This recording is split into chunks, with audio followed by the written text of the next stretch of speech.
Hi everyone, it's me Khushi again. How are you all? So NEET के बाद का ये रहा वो मनहूस सा पेपर, मतलब क्या ही।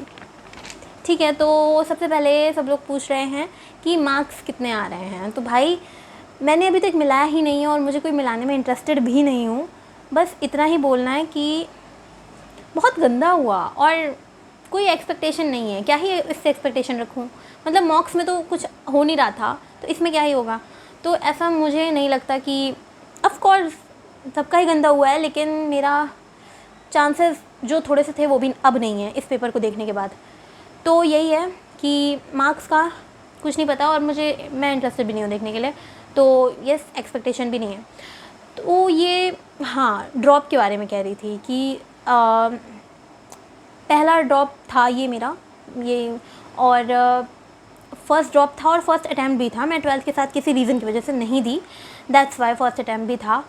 तो सबसे पहली बात जो कि अगर ड्रॉप के बारे में मैं सोचूँ अगर, तो ये है कि क्या मैंने इस ईयर में अपना 100% दिया था, अपना पूरे तरीके से इन्वॉल्व थी या नहीं।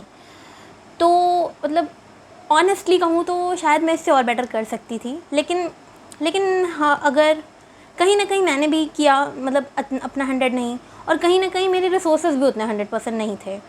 तो काफ़ी ज़्यादा कन्फ्यूज़न में रही, काफ़ी ज़्यादा मतलब सही से मुझे नहीं पता था, गाइडेंस की कमी या फिर कहो या कुछ भी कहो। तो थोड़ी थोड़ी थी गलतियाँ। तो आई थिंक यस, मैंने अपना 100% नहीं दिया। तो क्या अब मैं ड्रॉप लूँगी, सेकेंड ड्रॉप? तो अभी इस बारे में लेके मैं थोड़ा सा कंफ्यूज हूँ due to NTA of course. मतलब NTA पे भरोसा करने लायक है या नहीं, अगले साल क्या होगा क्या नहीं होगा, कुछ कह भी नहीं सकते हैं। लेकिन हाँ, अगर ड्रॉप लेना है तो मतलब एक माइंडसेट आपका रहना चाहिए कि कुछ भी हो सकता है।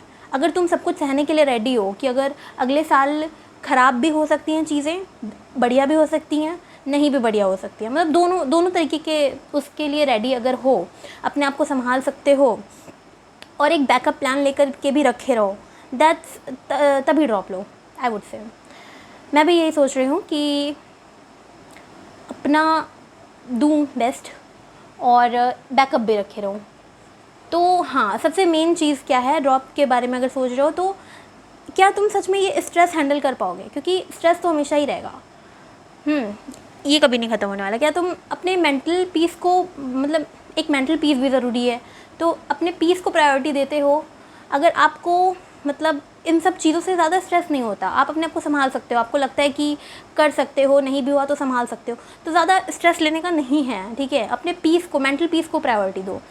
देखो बहुत सारी चीज़ें हैं करने को, नीट को एक ही चीज़ थोड़ी है, लाइफ में और भी चीज़ें होती हैं। आप मतलब अपने आप में हैप्पी रहना इम्पॉर्टेंट है ना, तो आप जैसे भी हैप्पी रह सको वैसे ही रहो। और कंक्लूज़न में मतलब ये कहना चाह रही हूँ कि ड्रॉप तभी लो जब आपको लगता है रियल में कि आप मेहनत करोगे या हो जाएगा आपका, या फिर आपने अभी 100% नहीं दिया, आपको लगता है एक ट्राई और बनता है, तो लेकर देख लो। लेकिन बोथ माइंडसेट के साथ कि नहीं भी हुआ तो हमारे पास बैकअप रहेगा, और हो गया तो ऑफ कोर्स अच्छी बात है। और पूरे साल भर का एक जर्नी होता है, तो आपको उसके लिए आप रेडी हो या नहीं, कि आप कर लोगे हैंडल।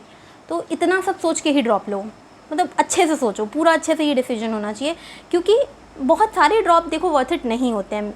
MBBS खुद ही 5.5 ईयर्स का कोर्स है, अब उसमें लोग 4-5 ड्रॉप करके जा रहे हैं, तो अपना ही मतलब नुकसान ही हो रहा है ना, अपने लाइफ के इंपॉर्टेंट ईयर्स वेस्ट तो नहीं कहूँगी, लेकिन कुछ तो लंबा टाइम ले रहे हैं। इसका मतलब देखो, जो लोग ज़्यादा ड्रॉप लेते हैं वो एक्चुअली हर ड्रॉप में कुछ ना कुछ गलतियाँ ही कर रहे होते हैं। सिलेक्शन लास्ट वाले ड्रॉप से ही होता है, तो इतना गलतियाँ क्यों ही करनी। एक बार ट्राई करो, 2 बार ट्राई करो, ज़्यादा ड्रॉप नहीं वर्थ इट MBBS के लिए।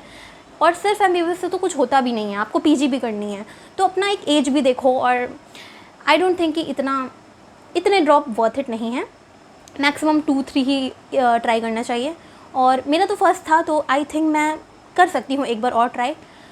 तो कंक्लूज़न ये है कि मैं ड्रॉप का सोच रही हूँ, पार्शियल या फुल अभी नहीं कंफर्म है, बट सोच रही हूँ कुछ, क्योंकि अब मुझे थोड़ा सा हार्ड के लिए अपने आप को प्रिपेयर करना है। मैं बहुत ही ज़्यादा लीनियंट थी इस ईयर में, मुझे लगा कि नीट बहुत ईजी होता है।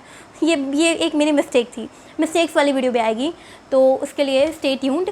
मैंने क्या क्या गलतियाँ करी, अगर आप 12th में हो, फर्स्ट ईयर ड्रॉपर हो, 2026 में देना है या 2027 में देना है, जिसको भी देना है वो वीडियो ज़रूर से देख लेना, ताकि आपके लिए थोड़ा सा बेनिफिशियल हो, आप मेरी मिस्टेक्स को रिपीट ना करो। और अभी के लिए इसने तो बहुत ही ज़्यादा ट्रॉमा दे के रखा हुआ है, लेकिन अभी के लिए थोड़ा सा अपने आप को पीस कर देना है, मेंटली स्ट्रांग बनना है। अभी से पढ़ाई नहीं स्टार्ट कर रही हूँ मैं, थोड़ा सा सोच रही हूँ कि थोड़ा सा देखें, एनालाइज़ करें चीज़ों को, और पढ़ाई स्टार्ट होगी धीरे धीरे। और इस बार ऑनलाइन ऑफलाइन क्या रहेगा वो मैं धीरे धीरे आगे की वीडियोज़ में बताऊँगी। बट ज़्यादा ड्रॉप वर्थ इट नहीं है, कंक्लूज़न यही है। और बस आज के लिए इतना ही रखते हैं। ऑल द बेस्ट यार, ऑल द बेस्ट बोलना आदत हो गई है, किस लिए? अगले साल के लिए बाय।